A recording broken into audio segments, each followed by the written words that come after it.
नमस्कार दोस्तों, मैं रमाकांत मल्ला और आप देख रहे हैं डेकोर इंडिया का यूट्यूब चैनल।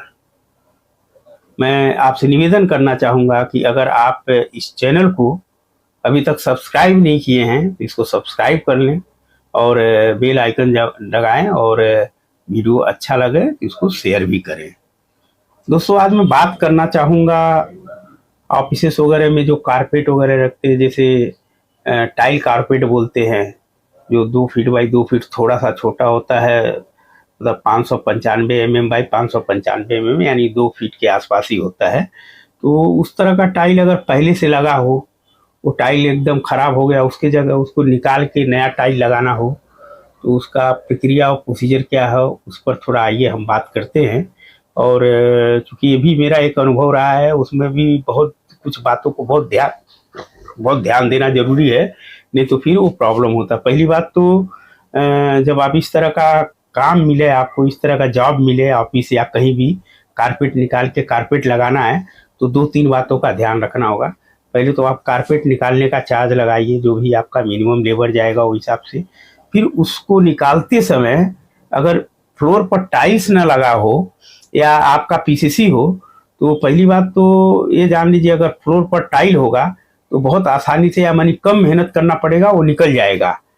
और अगर पीसीसी हुआ हो जिसमें ग्रिपिंग हो, रफ हो, तो वो तो बहुत ज़्यादा टाइम लगता है उसको निकालने के लिए, क्योंकि वो कभी कभी टाइल टूट भी जाता है। तो इस तरह का कोई हो तो पहले ऑब्जर्वेशन कर लीजिए, उसका चार्ज ज़्यादा लगाना पड़ता है, क्योंकि उसमें आपका लेबर जाएगा, बहुत मेहनत जाता है। तो इस तरह का जो काम होता है, तो पहले तो आप टाइल लगाने का, मतलब जो टाइल निकालने का चार्ज लगाइए।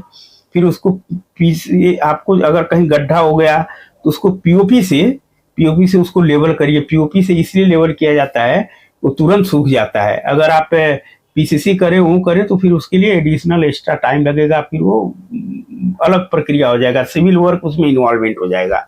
तो इसी तरह का एक मुझे काम मिला था, तो उसमें अनुभव ये था, कहीं कहीं टाइल टूटा था तो वहाँ पीसीसी हो गया था पहले से, जो भी वेंडर किया था। तो फिर जहाँ टाइल था वहाँ तो बहुत आसानी से निकल गया। जहाँ पीसीसी हुआ था, जहाँ पर मतलब समझिए क्या बोलते हैं उसको, प्लास्टर किया हुआ था, फ्लोरिंग पर खोभा किया हुआ था, वहाँ तो एकदम हालत खराब हो गया। मिस्त्री, मतलब जो हमारे कारपेट लगाने वाले भाई थे, उनका हालत खराब हो गया, निकल रहा था। उसका ग्रिपिंग इतना मजबूत था कि निकालते निकालते परेशान हो गया वो। तो मुझे इस चीज़ को आप लोगों को ध्यान देना चाहिए। पहली बात तो जब आप पुराने कारपेट टाइल्स को निकालते हैं, उसको अच्छी तरह से निकाल के पतरा से, जो अगर टाइल्स हो तो उसका जो पेस्ट है पुराना जो खराब हो चुका है, पतरे से घस के उसको निकाल के एकदम क्लीन करिए। एकदम कोना अतरा जो भी होता है, राइट एंगल लेफ्ट एंगल जो भी है, आप उसको क्लीन करिए, साफ करिए। और साफ करने के बाद फिर उस पर आप पेस्ट लगाइए। फिर कारपेट लगाने का जो नया प्रक्रिया जो अभी जैसे लगता है उसको लगाइए। और इसमें भी मुझे ऐसा लग रहा है कि 2-3 पॉइंट जो मैं बताया हूँ, कि पहले तो ये देखना है कि जो फ्लोरिंग का किस टाइप का है, आपका पीसीसी किया हुआ है, खोखा किया हुआ है, या पुराना टाइल्स लगा हुआ है। तो तीनों का प्रक्रिया और तीनों का लेबर अलग अलग होता है। और जो कारपेट का रेट होता है वो तो खैर आप जानते ही होंगे, जो भी मतलब होता है 110, 90, 95, 150, 250 जैसा कारपेट रहेगा वो हिसाब से लोग करते हैं। और उसका लेबर चार्ज भी अगर डिपेंड करता है कि अगर आपका कम एरिया होगा तो 10-12 रुपया या लमसम में लेते हैं, अगर ज़्यादा होगा तो 7 रुपये 8 रुपये में भी आपको पेस्ट प्लस लेबर हो जाता है। तो ये एक प्रक्रिया है और ये भी एक टेक्निक है जो बहुत छोटा चीज़ है, लेकिन जानने की ज़रूरत है। क्योंकि जब हम काम करते हैं कारपोरेट ऑफिसेस वगैरह में, तो उसमें कंपटीशन होता है। मुझे लगता है कि मिनिमम 2 या 3 वेंडर्स अपना रेट देते हैं, तो जिसको मतलब जो जिसका रेट कम होता है उसी को काम मिलता है।